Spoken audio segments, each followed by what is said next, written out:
ఏ శివంగి చూడు, నువ్వు ఈ బస్తీ దొరసాలతో తిరగడం నాకు ఇష్టం లేదు. ఎందుకు? ఈమె మన జాతికి అపకారం చేయడానికే వచ్చింది. మంచి చేయడానికే వచ్చింది. నీదంతా కుళ్ళు బుద్ధి. ఏంటే మాటకి మాట ఎదురు చెప్తున్నావు? మాటకి మాటే కాదు, శాతకి శాత కూడా సమాధానం ఇచ్చే దమ్మున్నదాన్ని. అంత పొగరెక్కిందా? ఎక్కింది. దించగల దమ్ముంటే కలబడు, సత్తా ఇంటి చూపిత్తా. లేదంటే దండం పెట్టి పిల్లిలా పారిపో, వదిలేత్తా. ఏయ్, ఈ సింగడంటే ఏమనుకున్నావే? సింహం. మాటల్లోనా? ఏయ్, ఏం చేస్తావే?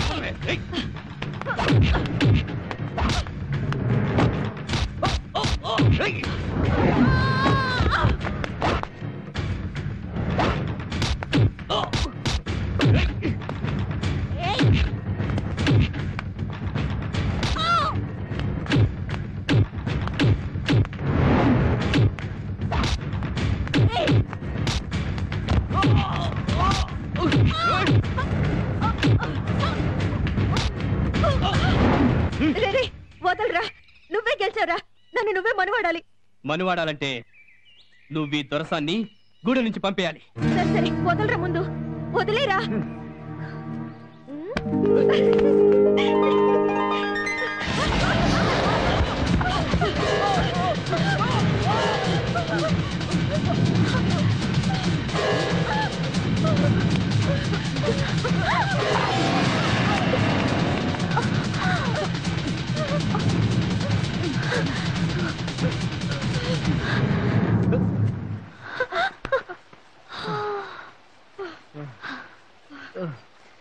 చూడరా సింగ, నువ్వు పంపించేమని దొరసాని ఇప్పుడు మన ప్రాణాలను కాపాడింది.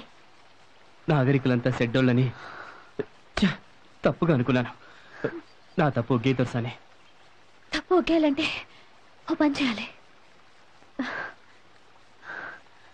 అంటే మీ ఇద్దరు పెళ్లి చేసేసుకోవాలి. శివంగి, ఒకవేళ పాము రాకపోతే నువ్వు చచ్చిపోని నాకు మాట ఇవ్వు. ఆ నాగదేవత మమ్మల్ని దీవించకపోతే సింగడిని మనవాడని నా జీవితం వృధా.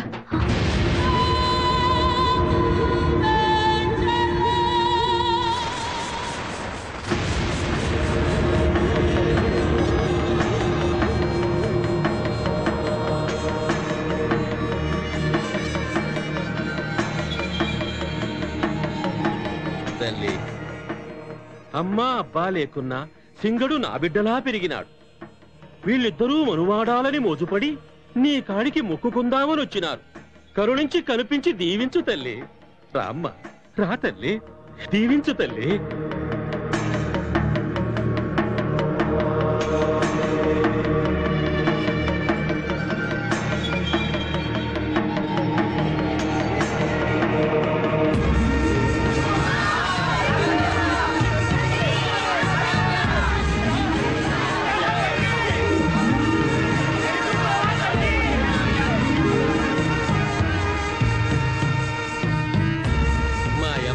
బిడ్డల్ని చల్లగా దీవించావు తల్లి.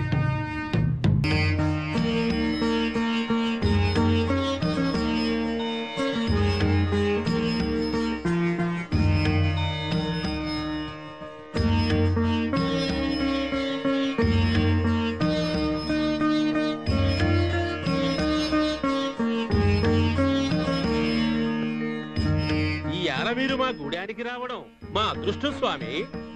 కోనా సామే, కోన పేరు మధుమతి, పట్నం నుంచి వచ్చింది. కోనా సామి, దండం పెట్టు. ఏమ్మా, ఇక్కడికి ఎందుకు వచ్చావు?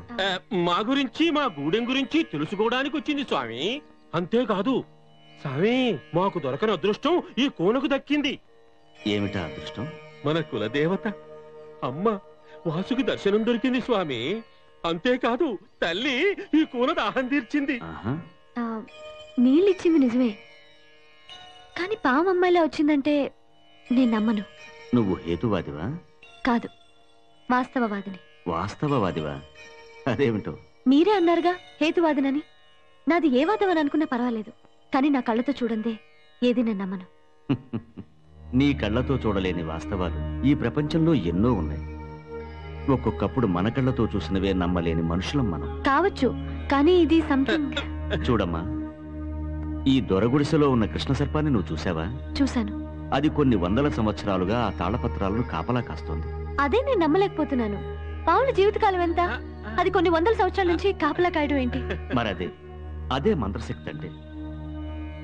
ఆ తాళపత్రాల్లో ఉన్న నాగశాస్త్రం దుర్మార్గుల చేతికి దక్కకుండా ఉండాలని, సర్పజాతి అంతరించిపోకుండా ఉండాలని కొన్ని వందల సంవత్సరాల క్రితం ఒక యోగి ఆ కృష్ణ సర్పాన్ని వశీకరించి అక్కడ వాటికి కాపలా ఉంచాడు. ఇవన్నీ చెప్పి ఈ అమాయక జనాన్ని నమ్మించచ్చేమో కానీ నేను నమ్మను. సరే నా త్వర స్వామి రా.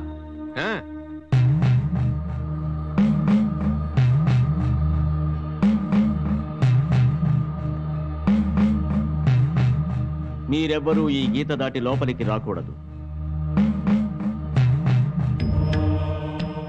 చూడమ్మా, నాగజాతిలో శ్రేష్టమైన అతి శక్తివంతమైన ఆ శ్వేతనాగునే నేనిప్పుడు వశీకరించి ఇక్కడికి తీసుకుని వస్తాను.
చూసావా అమ్మా, వశీకరణ ద్వారా ఈ శ్వేతనాగుని ఇక్కడ బంధించాను.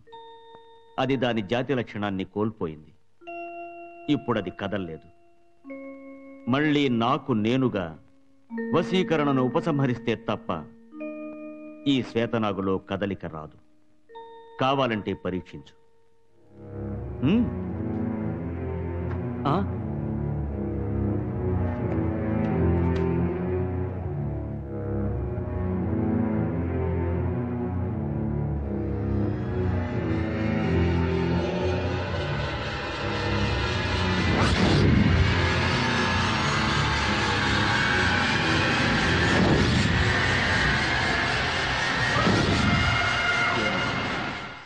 నీకింకా నమ్మకం కుదరటం లేదా?